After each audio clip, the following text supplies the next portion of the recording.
sing blonjo ya kon dhewe nek. Lah, apa? Lombok ekari yu. Lho. Ya Allah. Gak ana. Lah kono ya apa sih, Alah ini kok yo malah diseneni. Wes ayo gendam mulai wae kowe sampean. Kak yo tak baleni neh yo. Aku tak mulai dhewe kene. Aku cilik. Halo yo. Ayo nanti balik ning pasar. Aku kira wis ngomong karo kon. Ya blonjo iku dideleki dhisik. Mau ra wis dikon ndeloki kok kemrene jare. Lah ngene kok ora diseneni kok. Yo. Arep nanti kon aku arep nang pasar. Lah apa wis salahne kok ngene tek nang pasar. Lah wong aku cuma nang omah repot lho yo. Jadi kongon mbah masak ngene, jadi kongon ngene. Tetep karo nggone. Ya aku kok ditinggal sih mbek sampean. Aku salah ngene, aku ya arep mulih kok. Ngene iki aku dhewean sing ate nang pasar ndak ono koncoe apa yo. Ane yang nang gudang ku selak tutup kokone. Ya sik buka ta yo pasare. Sik tutup pojokan iku. Ya buka. Ya sing nang pojokan iku sik. Ya sik buka. Sik ono temen-temen. Santai ya. Heeh. Aku di pasar teh aku mulih pas ngene ate. Ora, sik buka ya ngene iki. Tetep wae sing keplombo karo nggone. Kakak aku tak balik dhewe. Ya, iki dalem. Kok sampean tambah awan tambah tutup. Iya. Kak ya, Kak. Sing aku bocah ya. Iya. Hati lho yo. Wis kene Dik. Iki jangane tak gawane mulih dhisik tak masake wis. Bali tuku lombok kon. Hah? Tuku lombok, teronge tak gawane mulih sik. Aja yo aku nyangke ngapa kok. Wis tak mulih dhisik ya. Dimasak dhisik. Iya tak masake. Adok pedes. Lomboke gak enak. Ora ana lomboke kok. Iya apa bau kok sekeri bakule ra ngelengke. Gak ana tenan. Terus balik.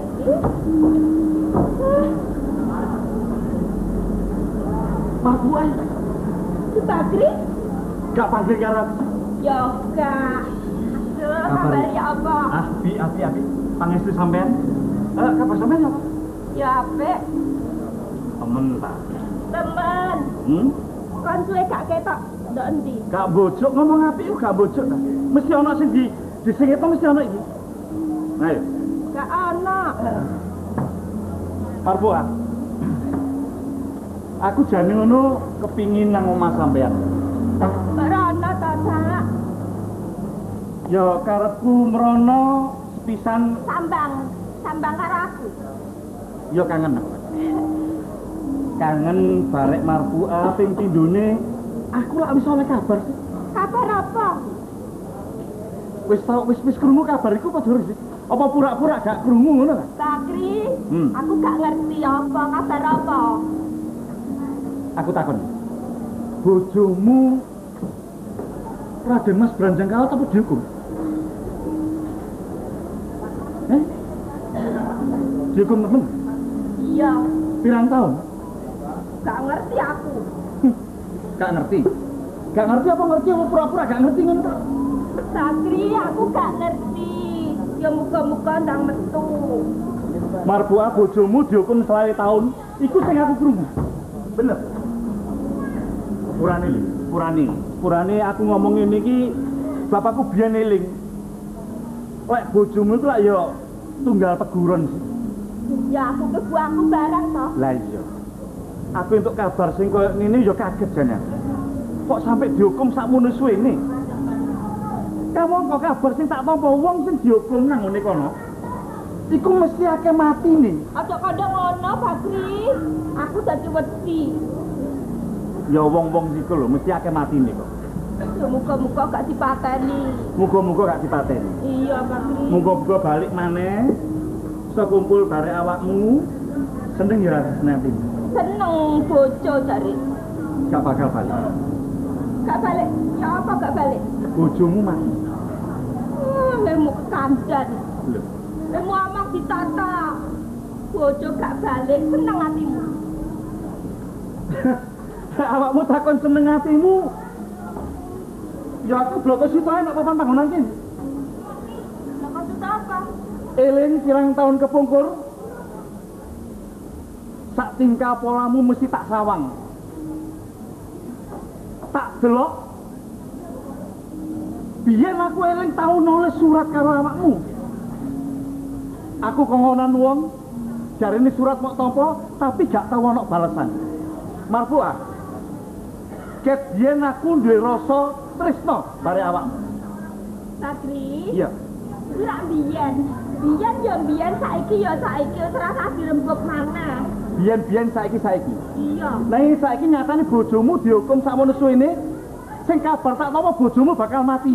Timbangane awakmu rondo keduwe wong liya tak rabi. Kan ada apa? Sakri. Eling. Aku isih duwe bojo. Saiki pancen bojoku ning penjara. Tapi besok mesti metu, mesti saya urip. Kuwi bojoku. Aku wis anak duwe bojo, aja kandhan ngono. Marfuah mbok yo dipikir. Omonganku kaya ngene iki. Sakmono suwene aku ngempet tresnoku bare awakmu. Iki dina Blokosito lahir batin sampai dinane iki gak ana wong wedok sing bakal tak tresnani. Sakri. Jeneng Marfuah sik nduk jerone ati iki kene. Sakri. Iya. Kan karo aku ki jenenge sak keburon. Mbok wis rasa ngrebek bojo, saiki aku wis duwe bojo, sampean kok mau kepengin duwe bojo golek wong wedok liya, aja aku. Awakmu nek ngomong ngono terus bakal ketun lho. Ketun apa? Gak bakalan ketemu barek bojomu apa? Iki lho sing ana Bakri sing tresnani awakmu. Aja nekat Sakri, aku mah. Tetepe aku mah. Marfuah, aku nekat. Aja nekat. Aku nekat panjen. Najan kowe nekat, aku ra siji. Marfuah. Ma.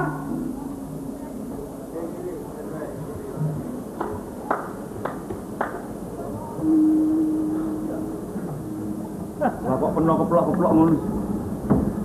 Gak ngono nek tak tontok kan niku kaya ngombe wedang kepanasan. Apa kok? Ya omong-omongan ki mau. Bot-bote aku iki adik peno, iya, sing wis dewasa, mestine cacakku dhewe ngerti adikku dewasa kudune lha apa ngono. Karepmu iki apa? Nek kon wis dewasa, kon kepengin rumah tangga ngono ta? Ya iku sing tak. Kri, ya iku sing tak. Kon iku adikku. Kon ganteng gagah.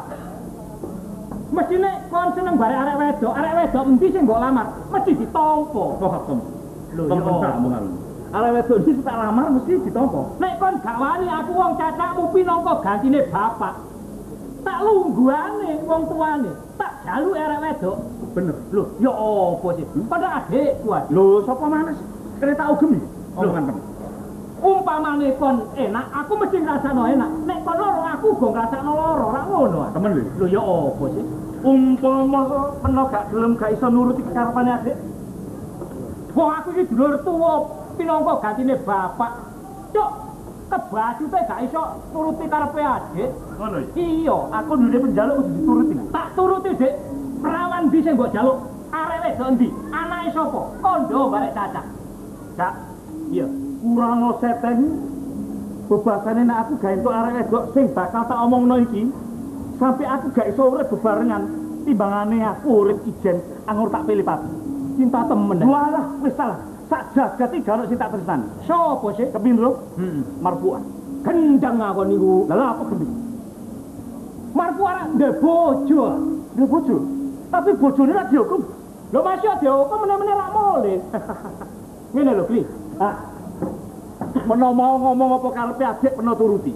Iya, aku duwe karepan ngene, peno gak gelem nuruti. Aku iso ngomong. Lek ngono cacakku tega mentolo bare adik. Ya gak ngono, Dik. Sing tak karepno iki ngene lho.